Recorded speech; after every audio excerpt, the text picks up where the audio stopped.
Hey friends, welcome to Hot News. Hope you're doing well today. Hope we got a lot good of things for you.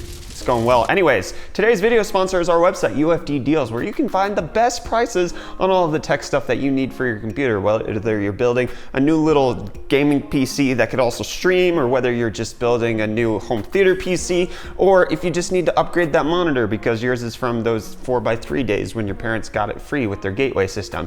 Anyway, you want to slice it, you can check out UFD Deals to find the best tech deals on the internet. We have an affiliate code for all the links there, but you save money, we make money. UFD Tech gets to keep on churning, and Hot News just continues to get to happen, which let's just jump on into the hot news. First up being Zen 2, ooh, Navi, ooh, Epic, ooh, Threadripper. All of that goodness right in my feels because it's been announced by Tetra, the company that puts on Computex, that just like CES, the person who's giving the keynote for the entire conference is going to be none other than Dr. Lisa Su from AMD, and it's been revealed that yes, there will be new product lineups being announced at the Computex keynote. So this is gonna take place, I believe it's on May 28th, May 27th, Monday, May 27th at 10 a.m. Taiwan time, which you can bet your bottom dollar that we will be experiencing that in one shape, way, fashion, or another, because we're gonna be in Taiwan for Computex, so that's gonna be exciting. Anyways, that's amazing. So we have a confirmed unveiling date of some new product lineups, whether that's going to be the full Navi lineup that we're expecting, whether it's going to be the full Ryzen lineup that we're expecting, remains to be seen. There have been rumors floating out that May the 1st, we're actually going to get a tease of a few things because that is the company's 50th anniversary. So it appears that AMD and Dr. Lisa Su are going hard in 2019 to make sure that they get all of the keynotes to celebrate the fact that they've been crushing it for 50 years, still losing to other teams, but they've been keeping up, and Lisa Su has obviously done a lot of good stuff for the company. So 7nm CPUs coming to the desktop, hopefully 7nm gaming GPUs besides the Radeon 7 also coming to the desktop. That's what I'm so excited for. I really hope this happens. And then if she announces Navi there, that means that we could expect that at Sony's press conference that they have after Computex, we could see that the PlayStation 5 is revealed, although that's more speculation. But in keeping with the fact that we're expecting everything to be announced on May 27th, we now have some benchmark leaks of an X570 motherboard with a Ryzen 3000 CPU. However, the issue with it is that it kind of goes against what the Adore TV leaks were. It is possible that there's more to this, but from the Sysoft Sandra benchmark leak, what we see here is that with the MSI X570 Meg creation, which is what they're like super transformer looking motherboard, which is insane and super costly.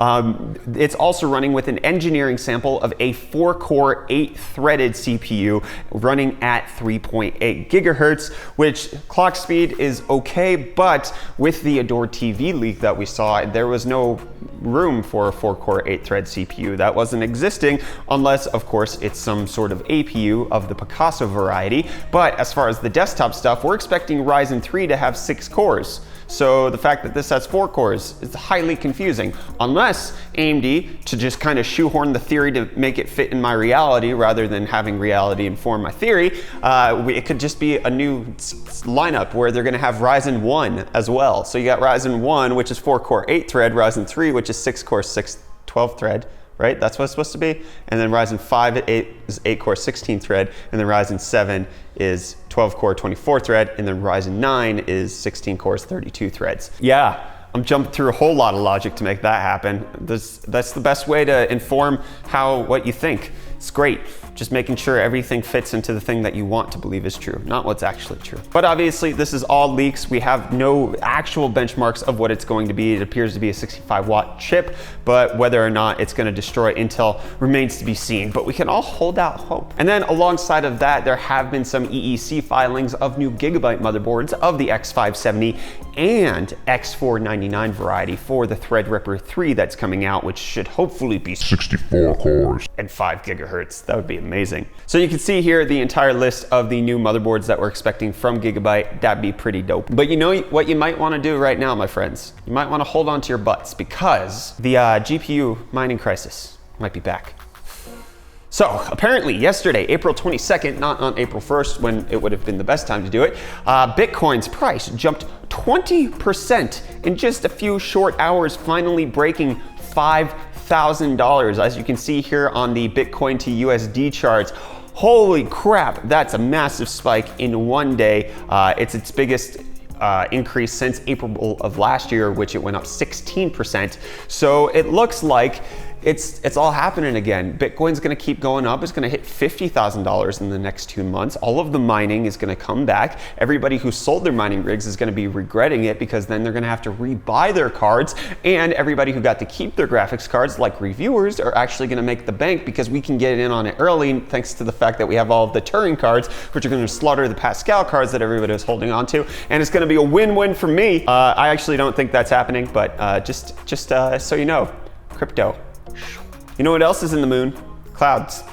Clouds are in the moon. Cloudflare. Segue. So Cloudflare launched their DNS on April 1st a few years ago to kind of usurp the DNS industry. You just type in 1111 for your DNS and then you have super fast internet. Reece has it turned on his phone right now, but they are announcing that they are going to offer a mobile VPN as well to help hide your browsing history, as well as giving you a super fast DNS. If this means that like you could actually have really good speeds on top of having a VPN, that would be fantastic. It does seem like it's going to cost a little bit. The DNS is free, but this looks like to be a freemium upgrade to the VPN. We'll see where this goes. We'll keep our eyes out for it. And then, in case you like Steam, well, get ready because they're losing games by the second. Anno 1800 has been confirmed that it's going to be a Uplay and Epic Game Store exclusive, and they're basically saying, we don't like you, Steam, go away. You take too much of our money. But at least they're doing it now as opposed to getting all of the pre-orders. So that's a good thing. At least Anno's doing it right, unlike the Outer Worlds and Metro jerks. And then if you want to experience No Man's Sky in the way that it was supposed to be, the VR is coming. The reviews are coming out saying that, oh my goodness, this is the way we were supposed to play the game from the beginning. It's amazing. So just check it out in case you want to play a game that is probably super cheap because your local GameStop is probably going to have like 85 used copies all selling for about $2. And then, have you gotten suspended from Twitter? Have you gotten suspended from Twitter for doing something that you shouldn't have? Have you been suspended from Twitter for doing something that you didn't do? Well, apparently you can appeal the suspensions in the app to make it for fasterness, so you can get back to tweet warring with people. And then, do you like music? No? Okay, well, I don't know how to, I mean, if you don't, anyways, I guess we'll say it anyway. If you don't like music, why are you watching? So streaming revenue is now taking up 50% of the global revenue for music, which is a heckin' lot. The paid streaming subscriptions increased by 1/3 in 2018, which is massive because they already had millions of users. So streaming platforms taking over, and this whole war between Apple and Spotify, it's gonna be epic and legendary, and it's gonna be like the War of the Roses, but for music. Everybody dies at the end. Wait, is that Game of Thrones? And then, in case you want to Game of Thrones your Pixel 2, or Google does, they're not selling it anymore. About like 6 months after the Pixel 3 came out, the Pixel 2 and 2 XL have been pulled from the Google store. And then, now that it's April 3rd and you've had time to digest and unwind from all of the April Fools shenanigans, there is a Megathread over on the hardware subreddit that you can check out in case you want to catch up on all of the bamboozles and floozles that went around the internet to kind of conspiratorially make you feel like you're missing out on what the future could be. Because, you know what? I really do want Ron. I want Ron. And then, are you still bitter about Anthem? Don't worry, because the developers are too. In the latest interview to come out about what happened behind BioWare's massive flop, it appears that Anthem, although it was in development for 7 years, the actual video game was developed in 6 to 9 months, which means that it didn't have time to be fleshed out, because you cannot make a game of this caliber in 6 to 9 months. It is impossible, no matter how hard you work your game developers. This is ridiculous. Oh my goodness. So apparently it was supposed to originally be like a survival game, and it was supposed to be a whole different thing, and it was just in pre-production for the first 6.5 years. And then they were like, okay, now we know what we're doing and we're gonna release it. And then they made the game, and that's why it sucks, and that's why it's trash, and which is why it's gonna take 2 years of people actually playing it for it to get to anywhere good. And by that point, everybody's gonna be looking forward to Anthem 2.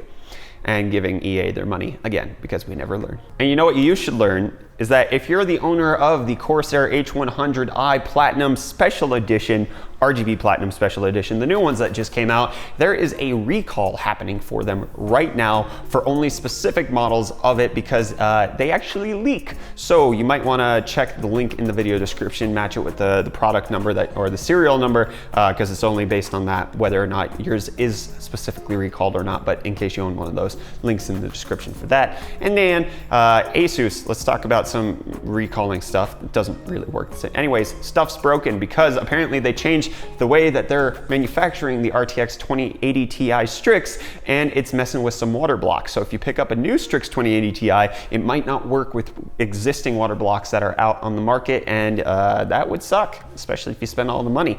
And then in case you use WhatsApp, like most of the world besides the US, which we do here, and you're trying to escape groups, WhatsApp chat groups, but people keep adding you back, well, now they're giving you control because you can select who's allowed to add you to a group. So your friend Reece, who keeps throwing you into this one about flamingos, you can finally put an end to that without blocking him. You can just make sure he can't add you to a group. And then in the weirdest headline of the day, which is actual reality and not something out of a James Bond spy thriller, there was a Chinese woman arrested at Trump's Mar-a-Lago resort because she had spyware on a USB stick, and it appears that she was trying to affect the Mar-a-Lago resort. It appears that Trump was residing there at the time, but he was out playing golf. But like, the way this happened went down super like, what? So apparently the lady had a surname that was similar to somebody that was already on the guest list of somebody staying at the resort. So the front desk let her in. However, when she appeared to not know where the heck she was going, and a receptionist asked, "What you here for?" She was like, "I'm here for this event." And the UN friendship event. And I'm looking for Charlie. The receptionist was like, "That doesn't exist. Who are you?" Anyways, it appears that this lady was carrying an unusual amount of gear, including 4 cell phones, a laptop, an external hard drive, and 2 Republic of China Taiwan passports. And to add to it, it says here that she acted as if she had a poor grasp of English when she first arrived, but later revealed that she could understand even subtle nuances of the language. If this doesn't scream spy, I don't know what does.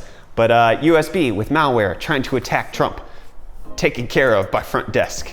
Let's go, hotel staff. You guys are amazing. Anyways, that's where I'm gonna end hot news today. Let me know if you wanna spy some malware into my office's weird sentence. Anyways, hit the like button if you enjoyed the video. Check out UFD Deals if you wanna save money on all of the tech related content that you might wanna be picking up. And hit subscribe if you wanna stay up to date on tech news or other things such as reviews and fun videos, which we'll do once we get this space set up because it's not completely set up. We're fixing it. We're getting ready. It'll be ready. Trust me.